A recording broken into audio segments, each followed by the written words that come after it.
instantly everyone's going to assume someone in the band is named Lorenzo. Yeah. No, for sure. It's like Hootie and the Blowfish or, Tame Impala.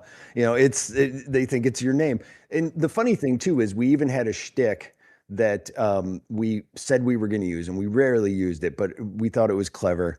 It was because people always ask, what kind of music do you play? And then we would say, we play Lorenzo's music.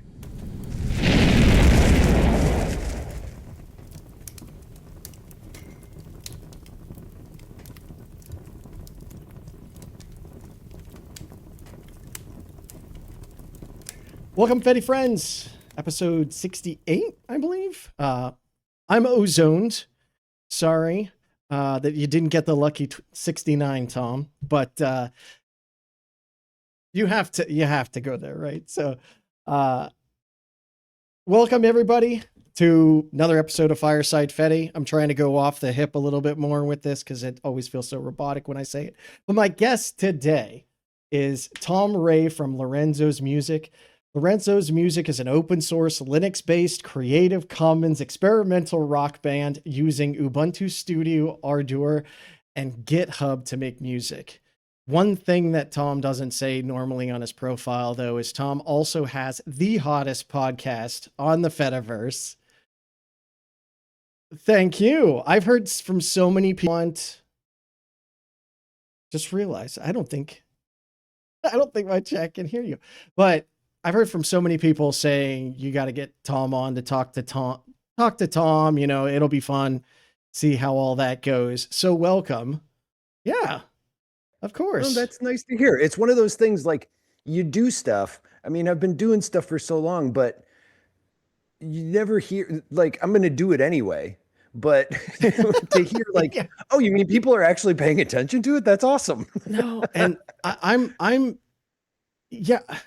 I never wanted to go into like podcasting or anything, but I love talking to people, and I want to highlight all kinds of different projects. And I think that's kind of your goal as well, which we'll get into all that. But I'm taken aback when anyone says, yeah, I've seen the show. It's like, yeah, what? I know. And it's like what you're trying to do, but it's one of those things where I want to say, maybe it's me, maybe it's not. I don't know. But I also want to say I don't check too hard. No, that's a lie. Yeah. I check a lot, and I'm surprised by what I'm looking at. But then I'm like, it's probably just me viewing the site or me watching the video or something like that. And then also I'm just a lot of the time too, it's like going, oh good, nobody just instantly commented on like how stupid what you're doing is. It's one of those things. That's just my insecure self. But yet at the same time, I'm like, I know, I'll just do everything I do live and put it out there in the world. And then I'm just like, oh good, nobody made fun of it. But to hear that people even mentioned it to you, that's nice. That's sweet. Yeah. No, there's definitely, especially since there's a very, I don't know about large. I mean, Fediverse wise, I've been kind of stooped in it, which was the indie music scene, right? Which you're very much about. So maybe it's because I have a lot of folks that talk to me about that, and you're kind of the indie musician that people like to watch. So there's a lot of overlap. I like how you're rationalizing it now. Now it's like, it's probably just because I know the people that watch it. Nobody else is actually watching. Yeah. No, don't take this away from me now. I see the fire and the passion, and I'll use my logic to squash it wherever I can. Yeah, exactly. That's what we're here for. Right? Yeah. Welcome everybody to this therapy session. Normally you get to crush people's hopes and dreams, and now you're on the other side of it. Yeah, I know. That's why I like being in control. I get to, the funny thing is even when I sat down, I'm doing it the way I normally do when I do the podcast. I've got my notepad and my pen here, and it's like, you're talking to me. What am I going to write notes about? It's all I have to do is respond about myself, And that's such a better idea, because I usually type out notes because inevitably someone's going to tell you something really interesting, right? That you've not heard of. And you're like, oh, let me write that down. And I'm just always over here like fiddling with the keyboard and stuff, like, oh, I'll jump in real quick and figure out what that is, and I'll come back to it later. Never come back to it later, but at least I tried. No, and I've gotten good at it, but to me, I can catch it because I get a dead-eyed stare because I'm watching them, but I've learned to write on the notepad while not looking. Like right now, I'm writing on the notepad that I'm writing on the notepad. It's illegible, but I know what it is. And if I look over, I can see like, oh, I remember what I was going to say now. And I only mainly Oh, so do it yours for, is, yeah. yeah, yeah, mine is for when I think of something and they're talking and I do interrupt people all the time when I think of something, but if it's really like they're in the middle of something good or something, I'll be like, okay, I want to bring this up because otherwise I will forget because they'll say something else that will Yeah. distract me. And it's just my way of making sure like, okay, don't forget to ask this question. And that's what it is. I don't use it all the time. That, and I use it for, since your show's live, mine is recorded. I can go, oh, there was a weird pause there, or there was a technical glitch, and I'll write down the timestamp and then I'll be able to cut it out. That's mostly what I use it for now. Oh, Now I've wow. gotten a lot better at just like, I'm just going to say what I'm thinking. So anyway, there you Yeah. go. Little behind the scenes knowledge.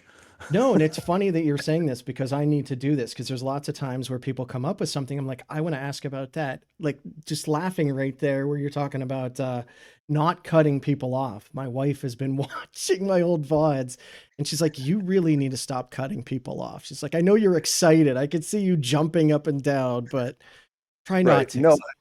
No, I do it too. But otherwise, I mean, you still need to steer things in a direction, and you want to make sure Yeah. that the person, like, we're not going to stick on one subject forever, like, which is easy Yeah. to do. I mean, even before starting this, you and I were talking about how the technical setup is, and then Yeah. we were getting ready to start, and then we did it again. Yeah. Yeah. And it's like we just finished talking about that. Yeah. Anyway, yes. So, yes, I host a podcast to answer your question. Do you? Um, I had no idea. Please tell me all about it. no, it's funny. I started this particular podcast again. I first did it years ago before I ended up doing an actual video version of it. I did a version where I just wanted to, essentially, I do it just to network. Let's put it Yeah. this way. My podcast and all the podcasts I've had, which I've been podcasting since not too long after podcasting was created. Well, no, that's not too long after podcasting became known, I should say. Like, at least around like when people started writing about it in magazines, even though I know Yeah. podcasting did exist a little bit before that, but like I've been doing it since then. Like 20 Different, years? yes, in different Wow. versions, not this show, but Yeah, I yeah, yeah. started out looking for a reason to create a podcast. And then I met a guy named Doug who lived in town here back then. And I was getting into Linux. And I was every other day I was dual booting. It was around the time that Breezy Badger for Ubuntu came out. It was like the second version of Ubuntu. Crashed all the time, for me at least. But I had an old Windows system, Wait. so they used to create, and they might still do it, but they create Linux user groups or lug Yeah. groups, and they would encourage people to get together and talk about Linux and stuff like that. And there was a guy here who ran one, and his name was Doug. He also, around this time, I had discovered Creative Commons. He also was into Creative Commons. I had just turned my band into we released all of our music under Creative Commons. Like, we switched then. It was our Solamente Tres Palabras album. And anyway, this is leading up to a point. This actually is about You're good. podcasting. This is great. And so I met him at the Linux user group, and he was like, you're into Creative Commons. He wasn't a musician. I was. He knew that we had switched to that. And he's like, oh, I found somebody who actually gets these things that I want to talk about. So he wanted to create a Creative Commons music event in town here to raise awareness. And I was like, I'm the only Creative Commons musician I know. Do you know any other ones that live here? And he's like, no. And I'm like, okay, so the event is, and I was like, to raise awareness. And I'm like, let's make a podcast. Let's talk about that. Yeah. So he was like, okay, we started it and we created a podcast that was called Music Manument, which ended in, I want to say 2019, 2017, but we did it for years. And each week it was us meeting Creative Commons musicians from all over the world. We would go out and find them and then bring them on Dude. the show and talk about them. Yeah, we talked about them. We did that once a week for many years. And I met lots of people in the Creative Commons community. And it was one of those things where I first did it because I had a vague knowledge of what Creative Commons was. If you listen to, and this is going way, way back, and it's a horrible episode because it's like one of our first couple, but I met a guy who we were talking about Creative Commons, and I was explaining what I thought it was. I don't remember the full thing, but basically he was like, that's not what Creative Commons is. And I was like, oh, and he told me, and I was like, okay. And I'm like, no, that's what this show is. It's a learning experience. I need to learn more so then I can continue to talk about it. So yeah, so that was what that show was. Then we stopped doing it. He went off. He didn't have time to do it anymore. And I was like, well, I don't want to keep doing this. I want to promote my band. So what I had done was, and at that time I started another podcast where I started making web comics, and I wanted to meet artists in town. Again, a selfish reason. That's why I'm saying, like in the beginning here, it actually really doesn't matter if people listen. I'm here to meet people. I'm doing it for a selfish reason. I want to network. Yeah. So I created an art podcast so I could meet artists literally here in town. I put out a and don't haze me for this, Fediverse, but when I started doing that podcast in 2017, I created a Facebook ad that was targeted to a 50-mile radius of my home, and all it said was, "Are you an artist? Then a local podcast wants to talk to you." And then I just had, it was a lead form ad, and people could just give me their email and I would email them. And the first 12 people that did it, I just scheduled an interview with the show to meet them. And I ended up meeting like an entire community of people here in my town, and of artists, painters, sculptors. And I did a podcast with that, and that was called it was originally called the American Bandito Podcast, and then I was like, you know what, I just put my name on it, so now it's called it was called Tom Ray's Art Podcast, because I'm like, let's get on the nose here. I wanted my name to show up in Google searches, and I wanted to meet artists, so I did that from 2017 to, I want to say I stopped right after the pandemic ended, because I realized, while I enjoy drawing my webcomics, if I have free time, I'm going to focus on music. It's literally like, okay, I have some free time. I'm going to mess around with a song idea. So I was like, I need to do this. And I had a real sense of community with that podcast. And I'm like, I need to do this with music again. I need to meet other artists. I need to meet other musicians. And this time I want to just talk with them as musicians, not just like it's about Creative Commons. I'm like, it's about all the things I'm interested in, open source. And I want to meet the people that make stuff. For musicians, I want to talk to musicians who do release under Creative Commons, people who release in the Fediverse, because I was just getting into that, just getting into the Fediverse. I had been a fan of Identica at the beginning. My main pause on the Fediverse was I never understood the server aspect. That took me a while. It takes everyone a while. When they finally made the Mastodon.social, I'm like, okay, just somewhere where I can go and do it. I get that I can set up my own server, but I don't understand how they connect. I didn't understand the whole, like, you can just search one and they all show up. Yeah. When I finally decided to join a server, I'm like, does everybody just see my posts who are on this server? And am I bugging the living hell out of them with my ideas and my thoughts if it's not focused properly? That was my main hang up. I get it now that I've been more involved, but it took me a while, because the host your own server thing always, there was a gap in my brain connecting the two. And it's like, I understood it otherwise. Anyway, so I started the Lorenzo's Music Podcast. See, tangents. That was great. And that season, what I did is I decided the first season was, I'm going to reconnect with some of the people that I knew on the Music Manumet podcast. And I talked to, I want to say Cheryl, but that's not it. Cheyenne, who ran the Free Music Archive at the time. And then right after I interviewed her, they closed down the Free Music Archive.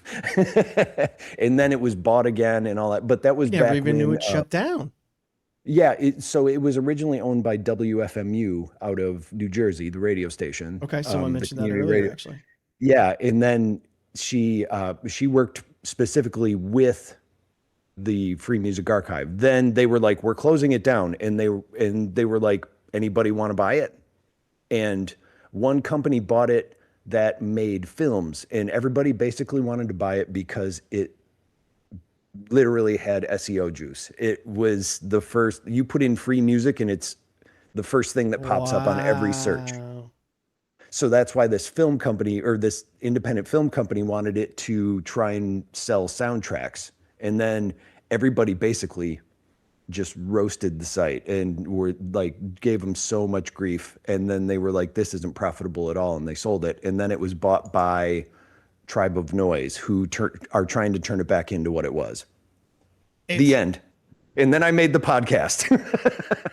No, but then after that, I revived the Lorenzo's Music podcast and did it more with the one that you know today, where I'm like, I'm going to focus more on open source and Creative Commons. And also I want to meet the creators, and like the stuff that I use, I want to meet them. I want to know, like, here's the great thing. And you know this.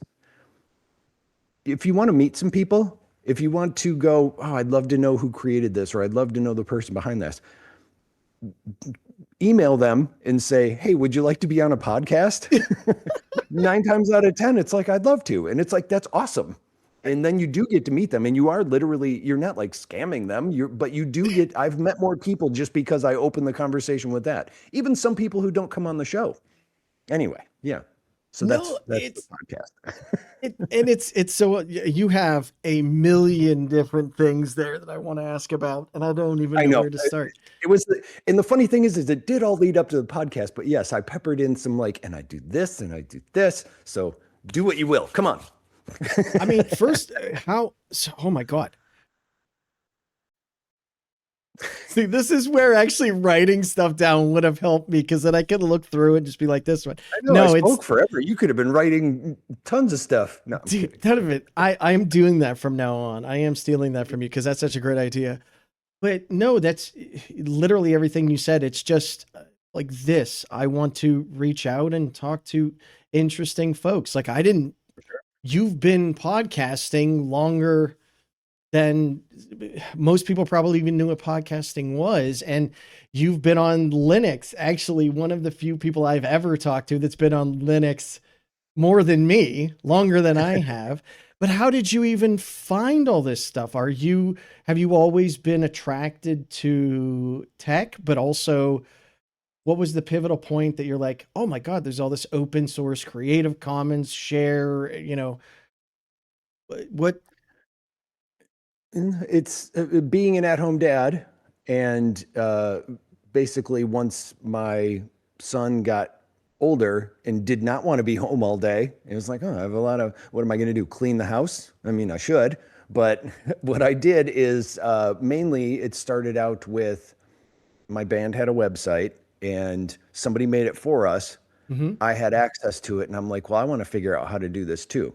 Then I switched over to, mainly I was looking for a site where at that time we were using, this is how far back it was. We were using Dreamweaver for the site. I don't know if a lot of people remember Dreamweaver. It's still around. I'm talking like tables and like no mobile versions. I think I was late 90s is when I tried out Dreamweaver. Yeah. No, and this was like early 2000s. And then around this time, a person who, created a site and then left it to go start a little site that originally was called TWTTR, and then they ended up putting the vowels in it, then they made it Twitter. But so there was a site called Blogger, and one of the people made that. It was a site to blog, and I was like, oh, I can blog. Didn't realize that I don't like to type, but I was like, I put my band's website on here, and I switched everything over that because it was free, and it would host stuff. And then when I caught it, it was actually when Google bought it. And the cool thing about it is that it gave you access to the code that built the site. You could look in the back end. So what I did is I built the site using the template, and then I tried to break it every 5 minutes because I wanted to learn how to do HTML and set up websites. Yeah. So then I started following tech blogs. Then I started watching at the time what was called, it wasn't G4, it was before that. Tech TV. The technology. Tech TV. Yeah. And was it I've even, it watched was that. something else before that, but it was, Is yeah, it? I watched every version of that up until it became G4. And I would watch the show with Leo Laporte and Kevin Rose on it.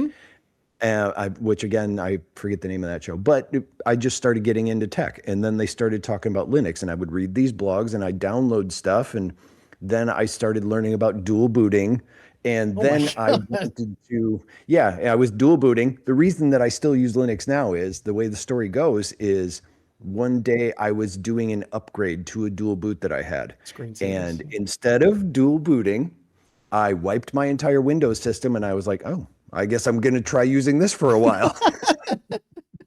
And it really, the only thing that I needed on my Windows system was I was creating cartoons at the time, which was another reason that I wanted to get into technology, was to promote my cartoons. And this Oh was wow. before YouTube. So I was creating a Flash site. You couldn't run Flash on Yeah. Linux at that time. The Yeah. No, it was Wine couldn't run it proprietary. yet. Yeah. Yeah, so Wine Yeah. couldn't even do it. They didn't have it set up for that, or I don't even know if Wine was out yet to run Windows programs. So anyway, that is Oh how I got into wow. technologies. It was essentially tinkering. I mean, I was self-taught, and I had a job. I had a career as a software developer for many years, and I didn't even graduate high school. And I was What? like, yeah, I was like a lead front-end developer for many uh, many sort of medical analytic places. Not anymore, but now I'm self-employed. But yeah, no, I would just show up and they'd go, oh, you, because the other thing too is with the advertising I was telling you about before, none of these places knew social networking. They do now. Now it's required. Now they know more about social Yeah. networking than they know about technology. But back then they were like, oh, and you run ads? Oh, maybe you can work with our marketing department, because they were all just B2B, And sending postcards, you know? and you're just like you just did it all yourself though, but because you like you sold yourself, right? Hmm. I've Yeah. actually talked to a significant so I actually have a master's in computer information systems, and some of the people that have been my mentors and that are just absolute geniuses were kind of the same way. They just love to dive in and tinker with it. And fortunately, we don't have the old style in IT. No, you have to have a degree in order to get into this, right? As long as you can do stuff, prove yourself, dive into the next new thing. I've seen a lot of folks like yourself that are just like, I don't know what I'm gonna do with my life, but hey, I love this thing. And then they Right. just keep going at it. It's like, oh yeah, I know Linux. And they're like, wait, what? You know Linux? Get in Right. there. No, that did get my foot in the door a lot. And it's like, well, I mean, Yeah. I don't run servers and I'm a front end guy, so it doesn't really matter. Right. It But makes they no don't even difference at know all. that. They don't even know what that stuff is. Dude, this is Right. amazing. All of this. Yeah. What? Okay. I was not Sorry. expecting any of this. I thought, I'm not used to having unabridged, like, okay, I can talk about myself. Usually I have to go, okay, Tom, stop talking about yourself. You're interviewing someone. It's weird to be the other way around. yeah. No, please, I yes, please keep talking halfway about yourself. through, I'm That's just like, should I elaborate or should I make this shorter? no, So, this is amazing. Holy cow. yeah. So again, I have a million questions and I Yeah. don't know the next one to go to because and this is why you love talking to people though, right? Is because you find Yes. out so many things. And I've Oh my talked to God. Yeah. so many people that first off, just ask. You're right. Mhm. Corey Doctorow. I talked to Corey Doctorow. Corey Oh, you Doctorow is, did? you know, Oh, you bastard. Oh, I yeah, would have loved that. Okay. just reach out to him. And like, I just emailed him and he's like, yeah, sure. And I was like, do you want to see what it is? He's like, nah, I'm good. And, Yeah. and when I actually got him on, like that was one of the first times ever I've been starstruck. Hmm. And I didn't know what to say. I hate that I can't watch that episode, even though I love everything he has to say, because I'm just like an idiot. But you just ask people, and then those, I don't know if you've had this a lot. People come to you and you're like, well, why would you want to talk to me? I'm not interesting. It's like, Oh, yes, yeah. yes, you are. Everyone Right. is.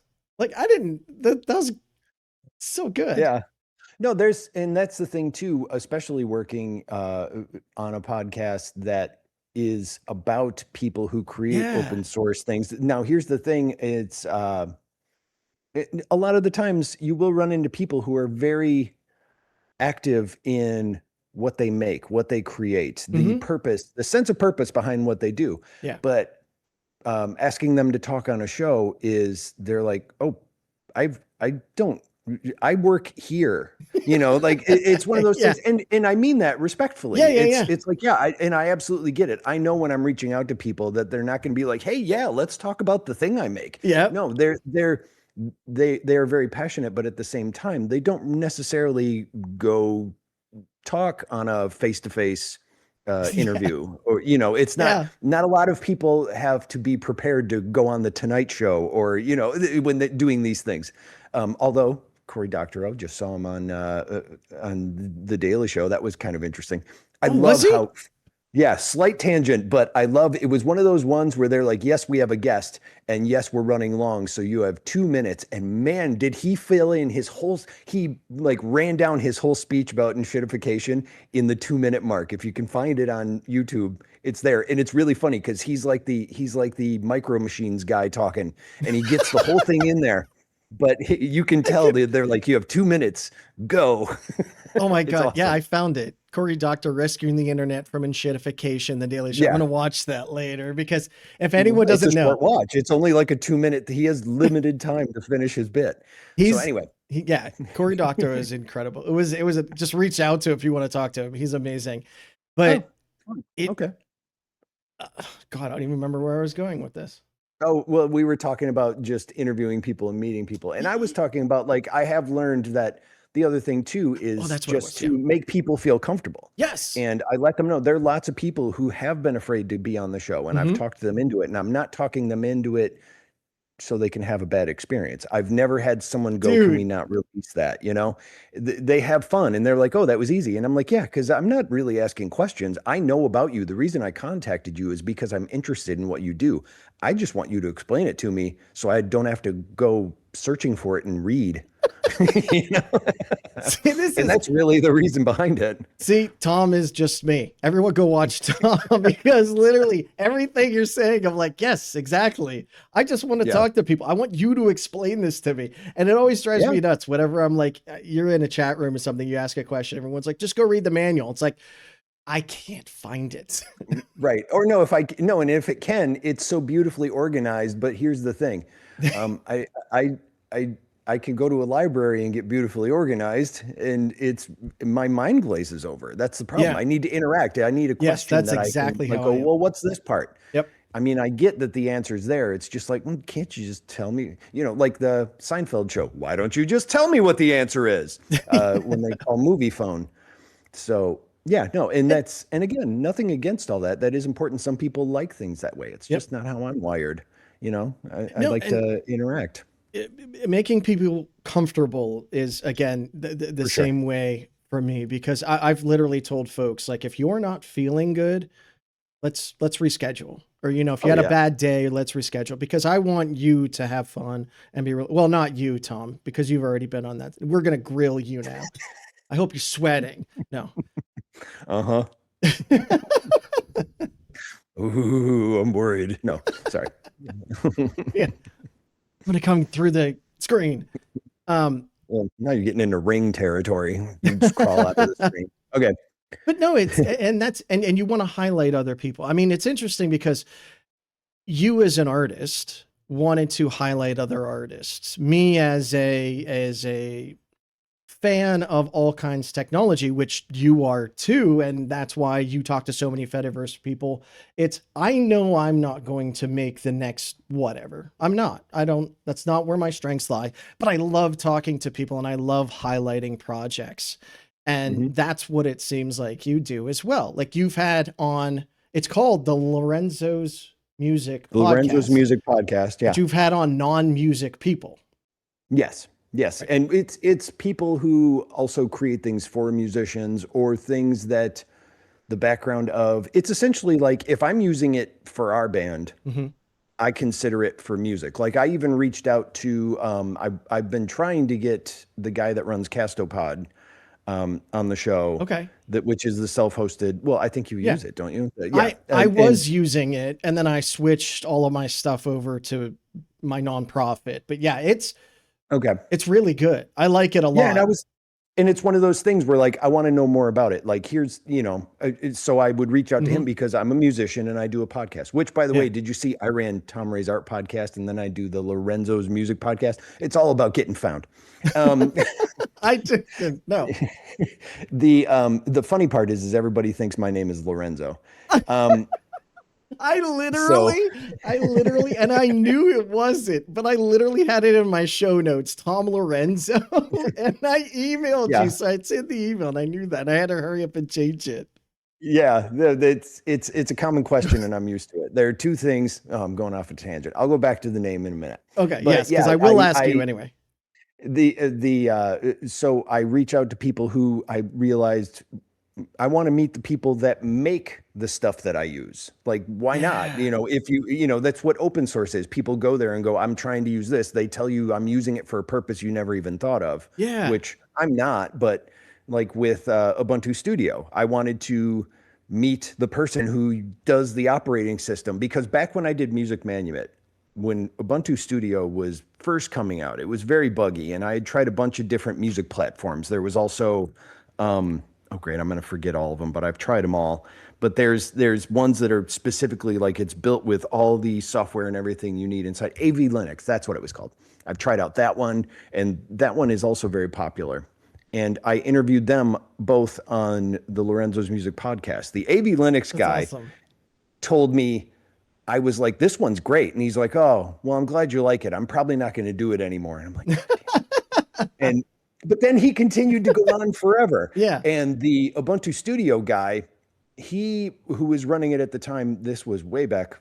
And he was kind of like, he just disappeared. He just stopped, like the project was dormant. And then finally a new person took it over and I installed it. And that was the person who currently runs it, Eric.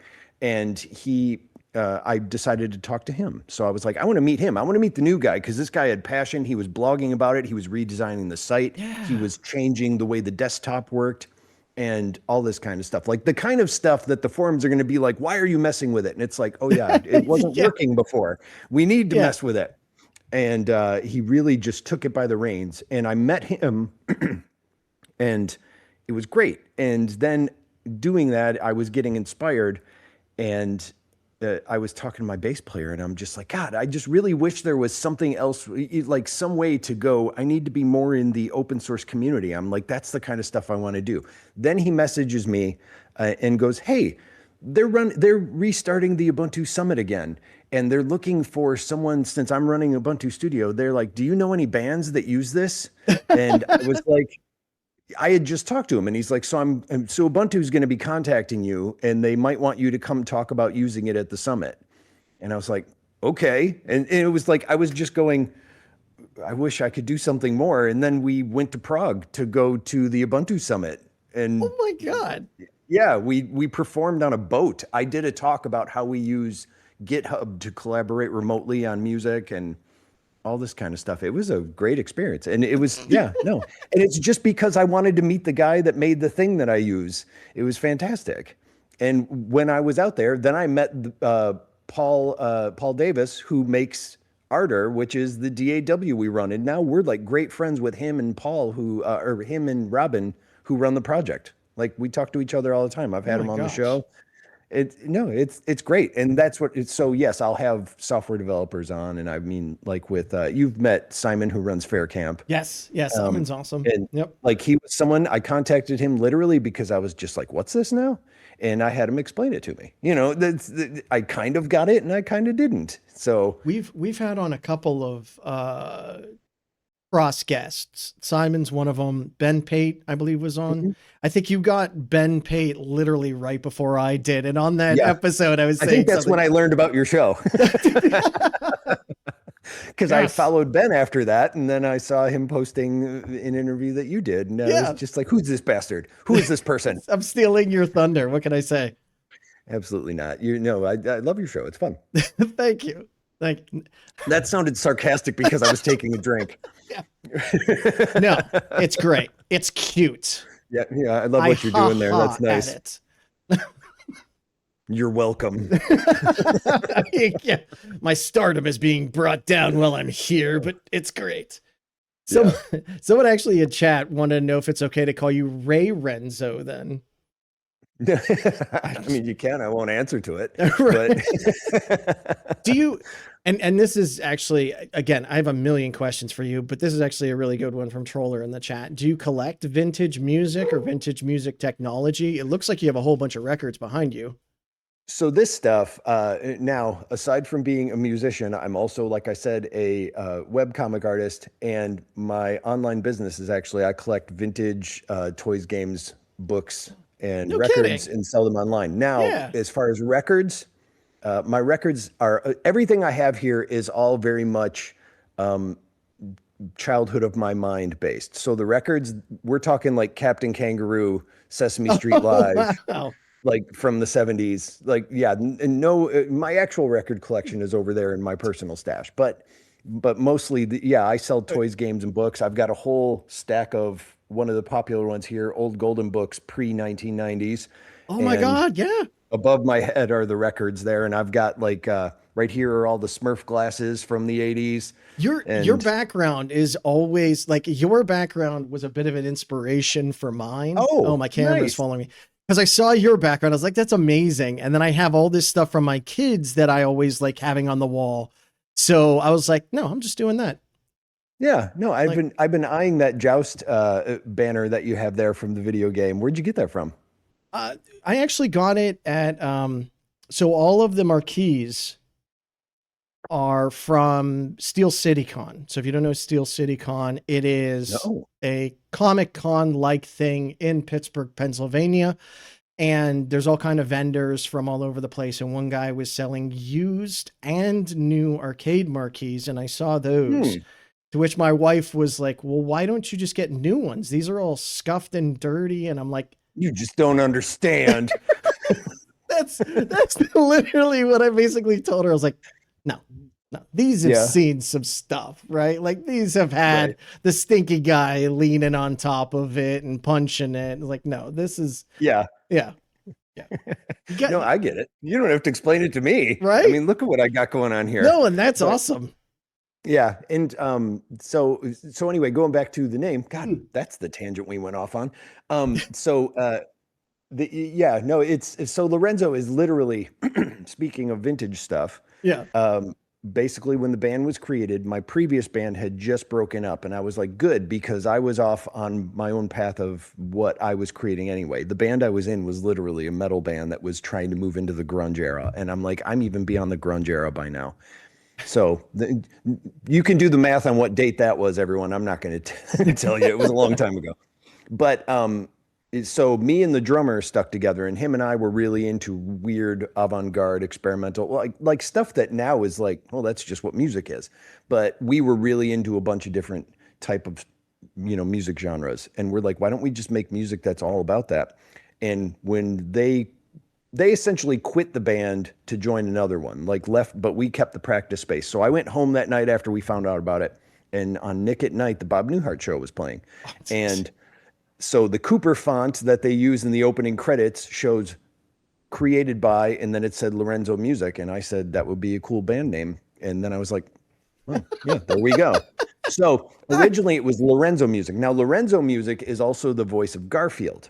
And he was the voice of Peter Venkman on the Real Ghostbusters cartoon. No way. So, yeah. And he remember lived in that. Chicago. We used to play in Chicago a lot. So one day we got a message from the lawyer of Lorenzo Music saying he would like to request a copy of the CD that we have so he could see what it's like.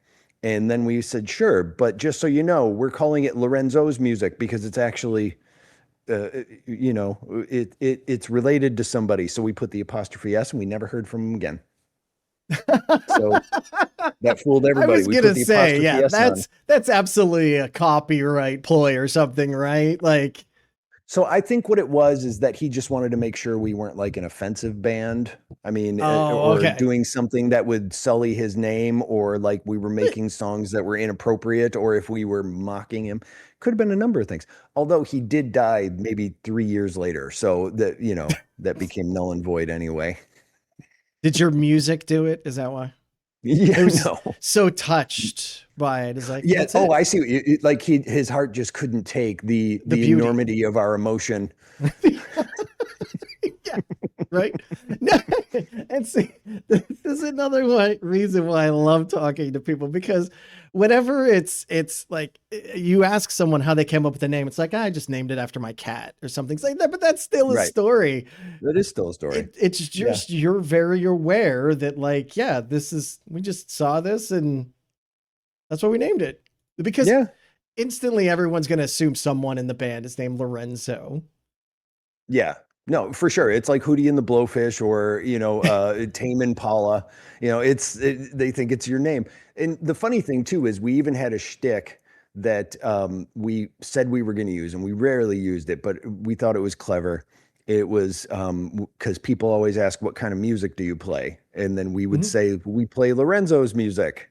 And that was the joke. And every time we did that, they'd be like, yeah, but what does that mean? And it's like, well, that didn't work. We thought that was going to make us not have to think of an answer to that question. But But and everyone wants that genre defining moment, right? You want to be right, the one that kind of, this is a Lorenzo's like music or whatever, right. right? Yeah. And yeah, and we're not going to ever be at the point where people are going to say someone else's band sounds like us. It's something that you just have to deal with. And it's to come up with a quick answer, even if it's just something that's maybe not totally getting it, but you're always going to get that question. So it's like, just come up with a quick answer and move on from it. And but everybody hates that question. All musicians hate that question because you don't want to be defined, man. I was But, gonna say, I've seen Airheads. I mean, I can't play right. any music, but I've seen Airheads. Well, we don't really like to be constricted by labels, but Right. because Exactly. it flows, and like I can remember, again, not as a musician, but always someone listening to music. It was like, well, what is alternative? This is alternative. That's not alternative. It's like, where do you Right. And draw these alternative used to lines? be alternative to the radio, and then it got Yeah, appropriated. It's kind of like how right. podcast was because it was on an iPod. It's not on an iPod anymore, but we still Yeah, call it podcast. right. Sorry. I've just always liked to point out that thing when people, here's the thing. Let's go off on a tangent this way. So when people started doing videos as podcasts, which Yes. is fun, people used to go, that's not a podcast. And I always used to go, podcasts aren't podcasts. There's no iPod involved. So stop yelling at these people for trying to innovate. So FediCast. there, yes, No, FediCast too. and that's, I was using FediCast, and everyone's like, well, what is that? I was like, it's a podcast. And like, why don't you call it a podcast? I was like, because it's not. It's like abbreviating a word and you have to explain what the abbreviation is. Right. Like, It's to save time. that's literally how society gets words. They're all made up. Right. To quote the Strokes. So I love that song that they have words just made up. Or no, that was his other band. But anyway, I loved that. And it's like, you didn't think of that, Julian Casablancas. That's right. I'm calling you out on this show, Julian. Shots fired. No one Sorry. watches this, though. We're yelling Right? into the void. I know. We are yelling too. But it's fun. That's why. It is fun. Oh, Yeah. so how long has your current band been together? The current lineup, oh geez, actually not that long. We just recently lost our guitarist. He moved away. Longtime guitarist who's been in the band since I want to say 2007. Wow. Yeah, and then before that, we lost our other guitarist. Well, not lost. He quit the band, but our studio is in his warehouse, so we're still in touch. But You just sneak in every night, record a little bit more. yeah, no, we pay him rent for it. So he actually got the better deal out of that, because he gets paid for us being there. It's actually probably the most a musician has been paid in our band. By So getting out of the band, it's like, by being please paid leave rent. and we will pay you. Yeah, and before that, the drummer who I started the band with rejoined the band. Him and I parted ways maybe 3 years after we started the project, and then I started working with mostly a lot of the musicians we had. I mean, it is when I first started releasing albums at that period, I had a full horn section. We had 8 people in the band. I had 2 saxophone players and a trumpet player. It Stuff like sounds that. like the time that it started was the summer of ska, or not much after that. So I see where Very the close. It full. was the summer. It was the summer of swing. Oh, okay. That Yep. brief summer where swing music was Cherry popular poppin' because of a daddies. Gap. Yeah, because of Yep. Gap jeans commercial. Here's a funny story. You just said Cherry Poppin' Daddies, and you made me think of something. So when Rob, my drummer, and I started the band, we started the project. I was a booking agent at a music club that no longer exists here. Like the building doesn't even exist anymore. It was Wow. called the Paramount Music Hall. And one of the acts that was coming through town was an act called Cherry Poppin' Daddies. So it was a guy who looked like Kurt Cobain and Axl Rose had a brother. Is the way he had long straggly hair. He wore a derby hat. He had cut off jeans and was wearing just like Chucks and socks, right? Okay. And he had this full horn section. He would hire horn sections in each town and give them the sheet music. So they did the swing stuff, but he got on stage and it looked like Nirvana doing a swing band. There was maybe 5 people at the show. They were on an independent label. And he was just, after the show, he's just like, I don't know what's going on after this tour. I think they're going to drop us and all this kind of stuff. And me, just like some guy, I'm sitting there like going, you know what you need to do is, I hadn't even really done anything with the band me I and love Rob that thought too. of. Yeah. But I was just like, well, because I had no idea that this is what it was going to be when you got on stage. I'm like, if you're going to be a swing band, be a swing band, like wear a suit and, Yeah. big feather cap and all that kind of stuff and Yeah. do some dance numbers. I'm like, lean into it, man, because that's what you're doing. It's like, make it look that way. Make people want to go see that. And, he just kind of nodded and he's like, I don't know, people tell me that and blah, blah, blah. Then they went on. I had their CD. It's a CD where there's a person also dressed in just like a flannel and cut off jeans, and he's walking a rooster on a leash. It's like a red album. It's like one of their first ones. It's a bizarre album. But then Zoot Suit Riot came out, right? And I was like, oh, that's those guys. And I read a People magazine article, and Yeah. they asked him about the inspiration for the band. And he's like, I was doing this for a while. And then some guy in like a Midwestern town was like, why don't you lean into it more? And I was like, you got to be kidding me. Actually listen to me? And it was in a People magazine article. So I got up from the toilet where I was reading it and went and told my wife about it. Sorry, TMI, but that is where But I I read. love it because you're never going to convince anyone like see, I made an impact. They're like, no, you didn't. I know my name wasn't mentioned. He didn't remember me, but he remembered the moment. Anyway, sorry. You said Cherry Poppin' Daddies, and that's my Cherry Poppin' Daddies They're story. successful because of you. Yeah, there you go. Because that guy Lorenzo. You're welcome. Yeah, well, they were successful, and now their careers have been ruined because of it, because they're just the swing band. Yeah. Or maybe they're doing more. I don't know. I don't. Well, that's like Real Big Fish. You ever seen Real Big Fish? Oh my! Yeah. They're watching them in live was so much fun. And by the time I introduced my wife to them, like they're not really releasing anything. They're not really around anymore, right? No, they had a very active touring scene. Like they would sell places out. Yeah, I mean that's the thing. People do exist beyond the one thing you know them for. I mean, technically we're that band.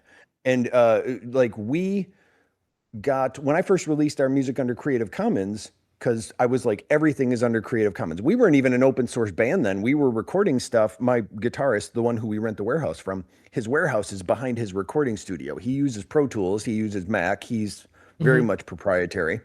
And but I was like, we're going to release our music under Creative Commons. We got the first page. Here we go, back to Tech TV again. We got the first page of Dig because of doing that.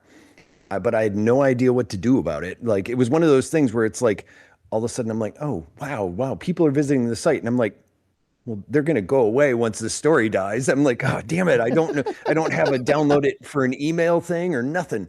But this was back when people actually downloaded music. And so it was a big deal because I was a huge fan of Napster and it had just gone away. Yep. So when I heard about Creative Commons, because I used to go in the Napster chat rooms all the time and I'd just talk up my record or our albums and share them with people. Like I was sharing them for free all the time. And I thought that's how I was meeting people and sharing our music. Yeah.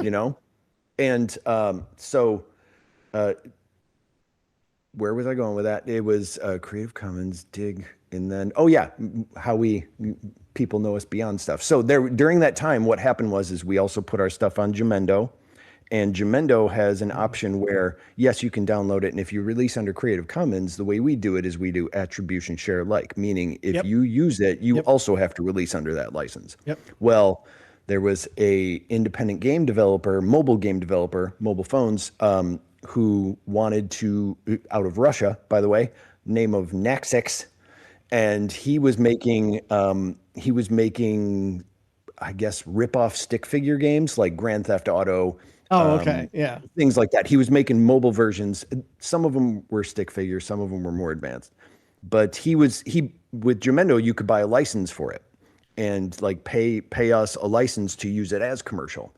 And so he used 2 of our songs, and basically people like there's one called like Grand Theft Vice or something. I don't remember. It's on our website somewhere. But we're in one of the radios as you run around in this Grand Theft Auto ripoff. So there's a video of me actually playing the game, trying to find the song. So I'm just pulling people out of cars and driving it and changing the radio station, trying to find our song. But to this day, that song came out in, I don't even know when. And it is still, people are just like, yeah, this song, oh my God, I used to love this song. This reminds me of my childhood. And it's like, wow, it was really that long ago? Because there were just kids playing mobile games and they loved the song on it.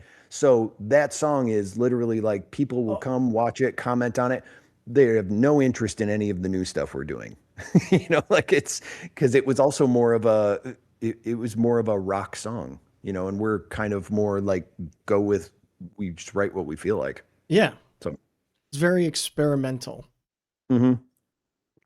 Yeah. And that's what it started out as. And then we got a lot more like, we just started writing a lot more rocky tunes, but I would still throw my weird ones from time to time. And now I'm in full control of writing all the weird ones. So, it seems like you're living the goals that you have for your project, right? Lorenzo's music podcast, your band it sounds very much for like fun. You're not going to be, the next Taylor Swift, I would assume. No, right? Nor would I want to be. Yeah, but you do what you like and you just put it out there for everyone to kind of digest and go on from there. The ultimate goal, and this is why I don't just rely on the music solely, is because it's nice to, one, mix it up a bit, but 2, I would like to, and I'm attempting to, and that's what I've been doing the past few years, try and actually just do something sustainable with it. I don't need to, what I'd like? I'd like to just be able to pay for my needs doing what I do. That's just get by. I don't need to make more. I'm already making less. So, while that would be nice, it's just like, that's really the ultimate goal. But the other thing too, is that's why I do this. That's why I drive Uber Eats 2 hours a night just to kind of, build it up a little bit. But I'd love to not have to drive Uber Eats to make sure that I have the, guaranteed money coming in. Yeah. Yeah, no, and it sounds like fame's not the end goal, because if it were, you'd be doing something else, right? Like, right. No, I'd like to do what I like to do and get by with people being interested in what I do, which is also why I like to do behind the scenes and talk about the nuts and bolts of stuff. Because other people are like, if they don't necessarily listen to music, they might go, but I appreciate what you do. I would follow you just because of, and that's what the podcast is. It's like, oh, I learned this, and this actually, I never knew that. And it's like, well, that's why I'm there. So I assume other people would want to be there for that too. It's like me asking the question for them. And I think that's one thing that sets the Fediverse apart, right? There's not really anyone coming in here assuming they're going to be the next big famous thing, because if you are, like, there's no real way to do that here. Pretty much everything I've seen is either people supporting others or people that are just like, I just want my little corner. Like, just if you don't like my stuff, that's fine. In literal own corner, like you can make your own server. Like that goes back to that conversation. Yeah. You can block different servers and not see that corner and just have your own, now let's go cubicle. No, cubby. Let's go cubby. That's more nice. Cubicle makes it sound like work. It does. So, Yeah. Yeah. But yeah, no, for sure. And that's the other thing too is I will say on the Fediverse and specifically Mastodon. I mean, I tried the other ones. I tried Loops and I'm on Pixel Fed, which I think they're still in their infancy. I feel like they haven't figured it out yet, which, you know, no shade, but I don't find myself going to those ones as much. But with Mastodon, it is it's got the interaction that I used to get when I was the first guy using the social networks and people were just like, so you just go online and tell people what you're doing. Why would people want to do that? And now that's literally all the people that are ruining the internet that used to say that to me. It's like, no, we don't want to, you didn't understand what I was saying. I was actually talking about things. I wasn't going, I just thought of something. Let me say that, which is fine. Anybody can do that. That's great. But now it's like, that's why I don't like Facebook anymore, because it's like all the people I know, it's like, well, there's a reason that I don't talk to you anymore. I didn't want to hear what you had to say. But no, but everyone that's thinks, just people in general. Those are my thinks friends. That drive-by opinions are the way to have communication and interaction now. I don't know. There's so many of those. And I told my wife, like, Steam forums. Like, it's horrendous. I don't want to go there anymore. There was the Indie Beat TV when they had just gone live. You know, we're all in there and it's like, okay, this one's not for me. I don't need to let everyone know. But there was one guy that's just like, yeah, that sucks. Oh, that one's terrible. Oh, he literally saw it as the let's decide what should stay and what should go. Yeah, and then someone is like, hey, it's okay if you don't like it. You know, we don't need to hear about all of it. And then it was I'm not censoring myself for this. And it's like, what? You don't need to watch it either if you don't want to. Right. And the way I explain this to people is like, when was the last time you went into someone's house and you're like, that's a really ugly couch. I should tell them how ugly their couch is. No one wants to know. I know people like that. So going back to the Facebook conversation. So that's really just the people I know. But well, and is that why I wonder if that's why there's not really a chat on there all the time. The other day I opened it up and I was like, oh, the chat's open. And I was like, has this been broken the whole time? Was this supposed to be here? No, I talked to Linebar about that. They are shutting the chat down when they can't moderate it. So they're literally having the conversation now. That makes a lot more sense. And me, with my experience on the Fediverse, that would not have been my assumption as to why it doesn't work. But when you saying that, I'm like, oh yeah, actually that makes sense. But it didn't even occur to me because it's an emerging technology, right? Yeah, so I've not really run into that on the Fediverse. I've run into it maybe once or twice, but it's one of those things where no, it is a drive-by thing. Sorry, I'm just thinking out loud right now. No, you're good. But how do you deal with that? Okay, so here's the thing. When you put stuff out there, there is going to be criticism. Now, there is also you can let it sit there and just not respond. But then there's also no, I should respond. Do you get a lot of that and do you respond to it? Oh, yeah. I mean, that was one of my biggest fears. Comments is what I'm saying, you know? Yeah, that was one of my biggest fears, putting anything out there. Like, I never wanted anyone to know who I am, see me, none of that. I want my internet privacy, but for the greater good of this, I'm like, yeah, I have to. And I have been fortunate in that I haven't got a lot of really negative statements. And I assume that's because no one's watching it. But, you have people responding in a chat room. You've already talked to me about the chat room. You've got that going for you. We do a live band stream every week, and occasionally my wife will respond. So you're already one up us on that, you know? No. Yeah, but you do have the live show that you do, every Wednesday at 9 Central. Too. Which is our actual band practice. Yeah, we just basically live stream our band practice. Yeah, that's awesome. And yeah, it's just something we did because we're like, we don't play out as much anymore because booking shows sucks. And I just took a break from that for a while. And I was like, but we still want to do stuff. And I'm like, our audience is on the internet. Anywhere we play, when people see like I'm promoting a show, they'll be like, they'll be like, when are you going to come to our town? And I'm like, when people pay to see us. Yeah. That costs money and time. Well, that's the give and take of being a Creative Commons musician. It's like, yes, people we'll have a lot of people that really like what we do, but It's free music. one, it's hard to ask for like, hey, help us out a little bit. Yeah. And two, it's also like they don't have to. So it's like, well, I'm sure someone else will. It's like, want to round up for the homeless at the cash register. It's like, There's a well, maybe difference. next time. There's a difference. That billion-dollar company doesn't need my 16 cents. You're absolutely right. You're right. It's like, just do it yourselves. Don't do it through a corporation. Yeah, that's a good point. I do donate money to a lot of different things. I will not. Yes. I will not let Walmart round up and take it. They don't need it. Right.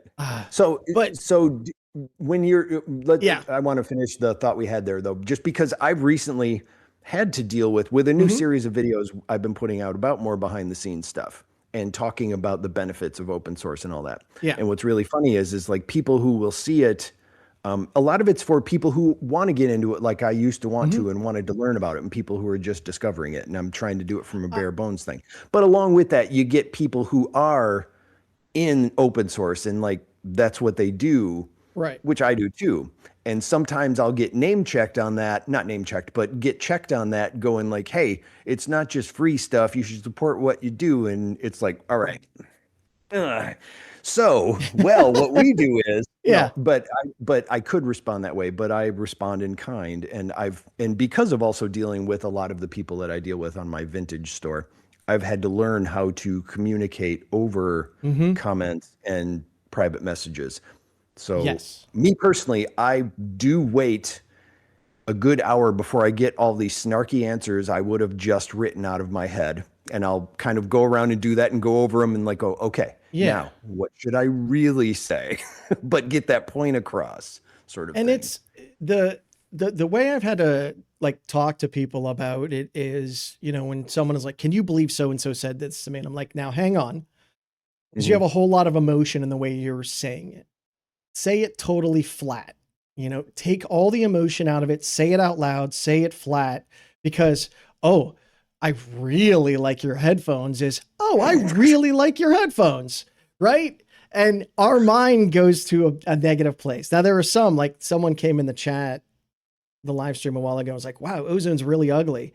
And I'm pretty sure I didn't know them. And I'm just like, okay, that doesn't need a response. I don't even know, look at that. So that's fine. Also, the hell? Right. And that doesn't feed the trolls. But then there are some times where someone says something a certain way and you're like, okay, hang on. Let's try and step back. Oh, so someone earlier today was like, I mentioned Bonfire and they're like, yeah, but they're on GitHub. I'm like, I totally understand. I agree with you. Their priorities are kind of in a different spot right now. And usually everyone's quite positive about that. We all have our opinions, but the way I've always tried to think of it is the developers, whoever's doing and making the decisions for them, like the Wikipedia. I don't know if people know this. AI or Wikipedia just signed a deal with Microsoft and Google and blah, blah, blah, blah, blah, blah, to ingest for AI. And I'm just like, and people are getting upset about this. It's like, you don't know everything that's going on back there. Right. So try to look at the positive side, I guess. I haven't gotten really too many negative things. And yeah. And with music, you also do get a lot of, it's something you get used to, but all bands secretly hate each other because they're jealous. Kind of like when we were joking before about doing the same, us both doing a show that's focused on open source and Fediverse. Yeah. That really, even bands that are friends, it's just like, oh no, I saw you're doing that show. That's great. Yeah. Why am I not doing that show? So you get kind of used to that, but also I'll get responses like that too. Like some people just kind of flat out like going, I'm going to just insult your live stream. And they'll do it in the comments. And for those, I'm like, well, I'm just going to delete that, especially since, like I was saying before, it's the only comment that will be there because nobody else comments. Yeah.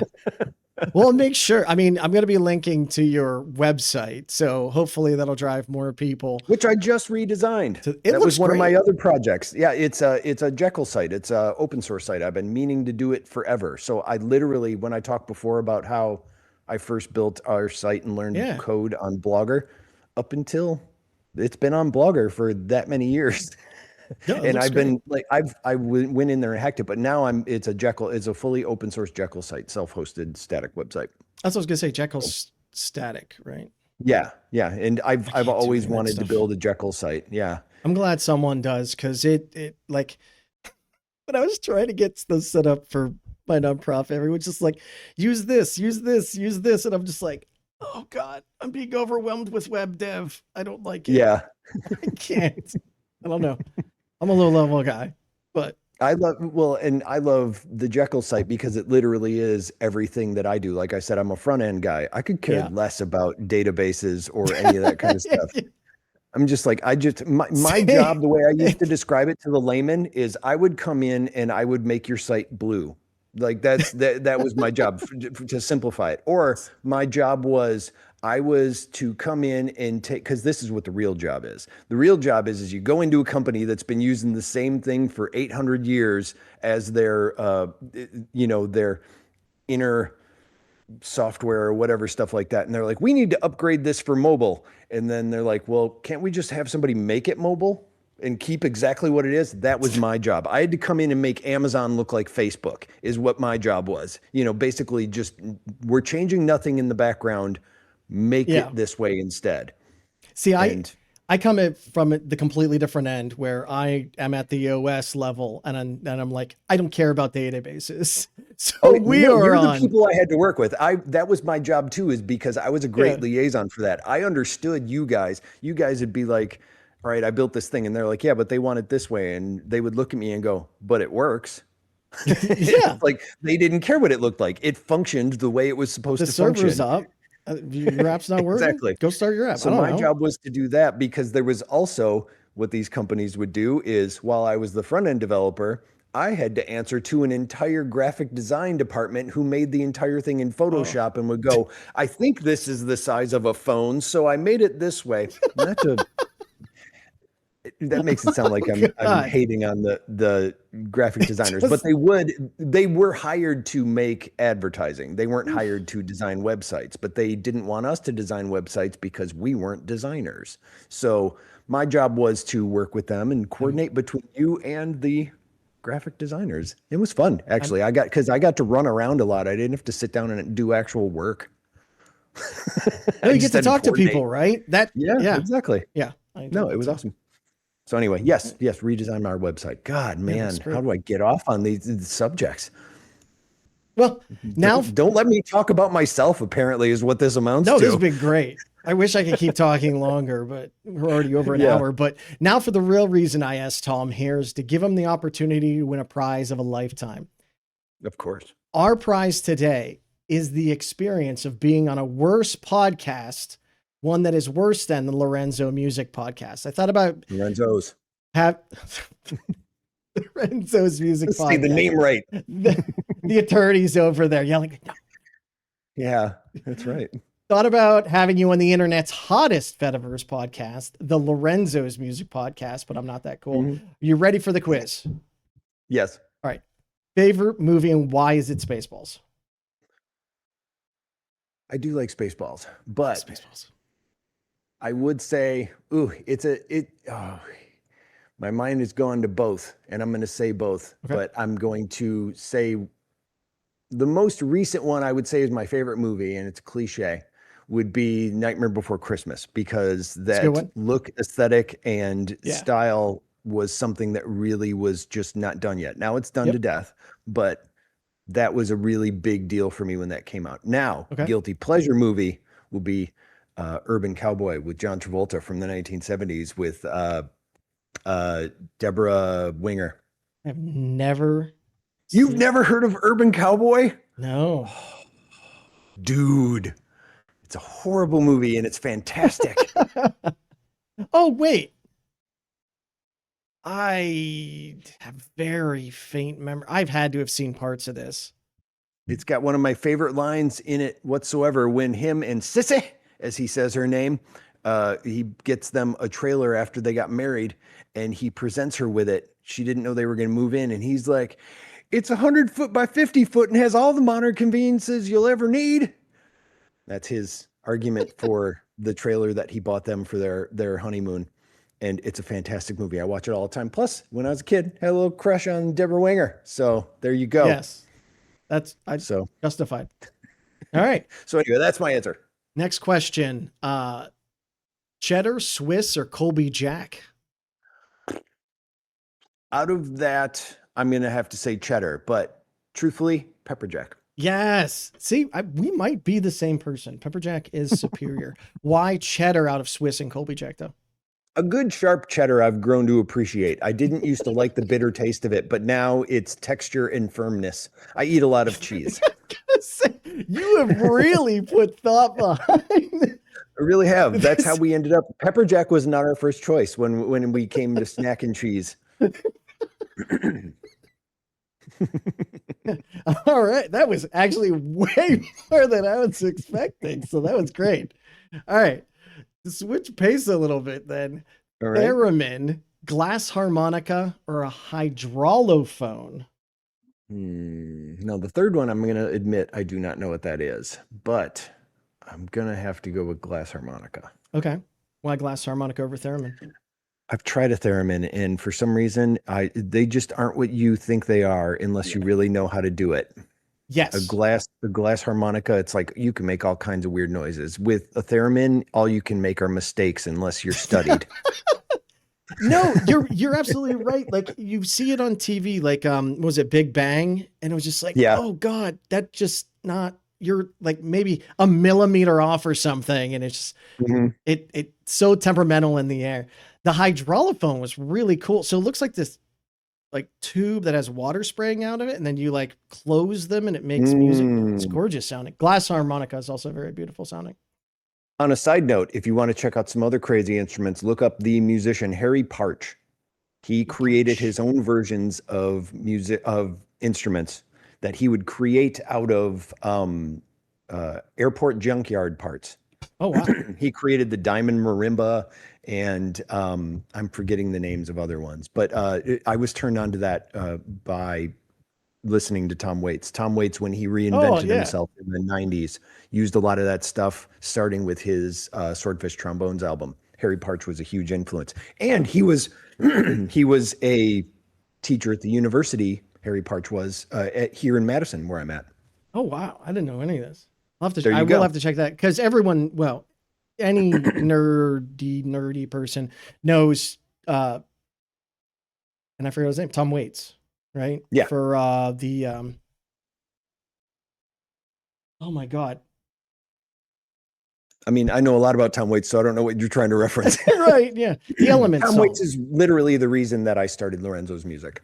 Oh, wow. That was the first big influence, that and the band Jellyfish. Oh, and Latin Playboys, who I finally got to play with. Or at least two of them. All right. Okay, sorry. I'm hijacking your No, you're not hijacking me at all. No, that's good. All right, next question. What does an alternate universe Tom do?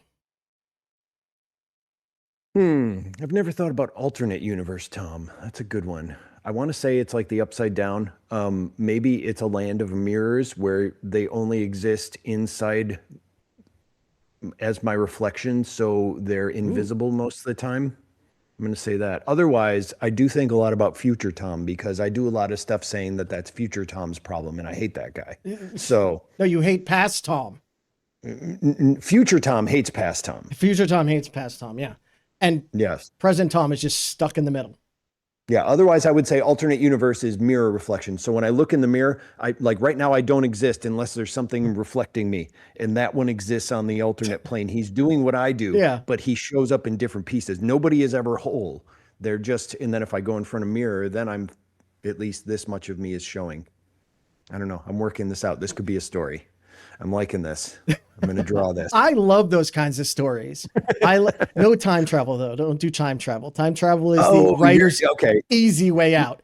But alternate Okay. universe and not the infinite universe that Marvel has now created. Not that either. But Or the easy out that DC did, where it's just like, oh, when Todd died, we created a split universe that is the answer to any corner we've written ourselves into. yeah, I hate that stuff. But I reached out to an alternate universe. I have an alternate universe phone. It looks like a USB charger today. And the Tom that I talked to said he experiments on music. I guess he cuts up a bunch of music and stitches it back together, and everyone calls it the Monster Frankenstein way. Right, next question. There's a lot of work for that joke. Have you not seen my show? Yeah, I know. Yeah. I try so hard. I find me funny. Lights, Someone has camera, to. or action? Action. Why action? Because I hate the part where, like, even doing the show and getting my stuff set up. Oh. It's so much lights and camera and adjusting. It takes forever. The action part is where I'm at. And the only reason I do all this is because I'm right next to a giant open window. So if this thing was open, it would just be a big shadow of my face. So I had to invest time into doing the cameras and the lights. Yeah. And I hate that part. So we're going to go with action. All right. I like it. All right. As usual, the last question will be sent telepathically to Tom. Take your time. They're always very complicated questions. And then just give me the answer when you're ready. You ready? Is it? Mm-hmm. Okay, here it comes. There's the question. That was it seemed very quick, but that was a very massive question. No, I don't get upset when they call it froyo. Oh, really? That's interesting. I think it's all right. If you want to abbreviate something, again, like I said, that's your call. Just be prepared to explain why you call it that. Words are made up, right? Societal meanings. All right. Also, do you like how I did like a 90s comedian and I brought it back to one of the earlier subjects? Yeah. That was good. Well, congratulations. You got every answer correct or incorrect. Good job. Mm-hmm. Unfortunately, when I went to have you on a podcast, that's far worse than the Lorenzo Music podcast. It came to an end. And that's all the time we have for, folks. Tom, thank you so much for all you do. That's been absolutely great. Everyone go check out Tom's stuff, and we'll catch you on the next episode. Have a good one. Bye. So long.